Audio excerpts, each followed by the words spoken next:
People will kill over the energy you generate. Here's why and how to protect it. People have ended lives over someone else's light, over someone else's glow, over the kind of person you are just by existing. And most people who carry that kind of energy have no idea they even have it. They just know people are always drawn to them and somehow always trying to take something from them. Today we're going to talk about why, what you carry, who can see it, and who comes after it, and how to protect it before someone else takes everything from you. Blue flame, no face, no case, just the truth. In this series, we talk about what energy, frequencies, and vibration actually are. What drains your everyday, how to align your body, mind, and actions. But we never talk about this, the fact that some people aren't just accidentally draining you, some of them are targeting you specifically because of the kind of energy you carry. Not because you're weak, not because you're naive, because you are rare. Let me describe something. Tell me if this sounds familiar. People feel better around you, not because you said anything, not because you did anything, just because you showed up. Strangers tell you things they never told anyone. People who just met you trust you instantly. You walk into a room and the whole temperature changes. You're the person people call at 2 a.m. The person who holds it together when everyone else falls apart. The person somehow always knows what to say. If that's you, pay attention, because that's not a personality trait. It's a frequency, a specific kind of frequency that very few people carry naturally. And that energy doesn't just attract good things, it attracts everything. The good, the broken, the desperate, and the ones who want to take what you have because they cannot generate it themselves. Think about electricity for a second. An outlet in your wall generates power, and anything that needs energy plugs into it. Your phone, your lamp, your TV, all of them pulling from the same source. The outlet doesn't just choose who plugs in, it just gives. That's what you've been, an open outlet. People have been plugging into you your whole life. Here's the science. Humans are wired to mirror the emotional states of people around them. It's called emotional contagion. Your nervous system literally syncs with the people in your proximity. When you carry high frequency, peace, clarity, warmth, joy, people around you start to feel those things just by being near you. Even if they did nothing to earn it, even if they brought nothing to give back, you became their emotional charger. And the problem with being an emotional charger, nobody thinks about your battery level. They come back and plug in again and again and again until you're running at 5%, wondering why you're exhausted. Count how many happening in your life right now. The crisis collector only contacts you when something is wrong. Every time, new emergency, new drama, new trauma, problem that always need you specifically.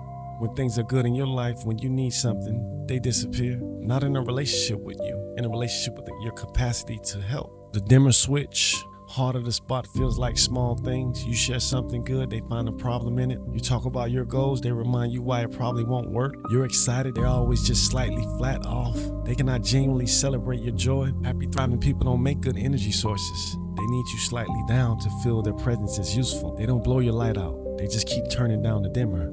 The conversation hijacker, every conversation ends up being about them. Your day becomes their day, your problem becomes smaller than theirs, your wins gets pivoted to something they did. This is monologue disguised as dialogue. They extract your attention while giving nothing back. The guilt anchor, this person makes you feel responsible for their emotional state. Don't call, bad friend, set a boundary, selfish. Choose yourself, abandoning them. They made your self-preservation feel like betrayal. The anchor isn't love, the anchor is control. The identity mirror, most dangerous one, doesn't just want your energy, wants to become you. Dressing like you, talking like you, your language, your ideas, your way of seeing the world feels like admiration at first, but they have no internal frequency of their own, so they borrow yours. Can't be yourself around someone trying to wear your skin. The underminer smiles to your face, support you publicly, but privately, slowly, carefully, poisoning your environment. Right words to the right people, seeds of doubt, just enough instability that you start looking to them for stability. They created the storm, then offered you an umbrella. Count how many of those 6 you recognize, because we're about to talk about what to do about all of them. Here's a question worth sitting with.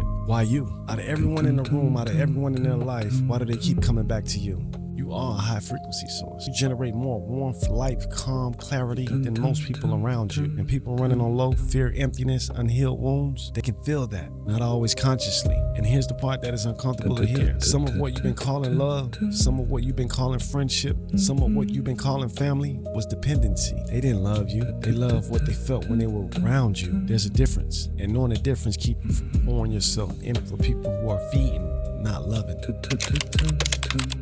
Let's get practical. Knowing what's happening is step 1. Protection is where you change your life. Section 1. Audit the energy exchange. After every interaction, ask yourself, do I feel more or less like myself right now? That's the only measurement that matters. consistently depleted after time with someone, that's data. Data doesn't lie. Section 2, stop being an open outlet. You don't have to be available to everyone all the time. You don't have to answer every call, show up for every crisis that doesn't belong to you. Availability is not the same as loyalty. People who get angry when you're not available are treating you like an outlet, not a person. Charge yourself first. You cannot give from empty. That's not wisdom, that's physics. Every morning before anyone else, give something to yourself. Silence, movement, prayer, creation, whatever fills your battery. A full battery can afford to give. An empty battery cannot afford anything. But let some people stand in thought. Not everyone deserves access to your light. A candle in a closed room creates warmth. A candle in an open field just gets extinguished. Your energy is not a public resource, it's a private reserve. Choosing who gets access isn't selfish, it's stewardship. Empathy means you understand what someone else is going through. Absorption means you take it on as your own. Absorption says, I will carry your pain for you. One is a gift, the other is a slow drain. You can hold space for someone without holding their weight. Name what's happening. There's a power in naming a thing. When you spot a feeding pattern, name it to yourself. This person only contacts me in crisis. This person cannot celebrate my wins. This person makes me feel responsible for their emotional state. When you name it, you stop explaining it away and you start responding to what's actually happening. I want to end with this. If you recognize yourself in the beginning of this episode, if you're a person that people are always drawn to, I need you to understand something. You are not regular. That's not arrogance. That's discernment. The ability to make people feel seen, calm, alive, like themselves. That is not common. Most people leave a room and it feels the same as when they came in. When you leave, people notice. That's a gift. And gifts require stewardship, not hiding, not hoarding, but intentional, protected, directed, giving. The world needs what you carry, but the world will take all of it if you let it and leave you with nothing. So protect it. Protect it like the most valuable thing you own, because it is. You are not a regular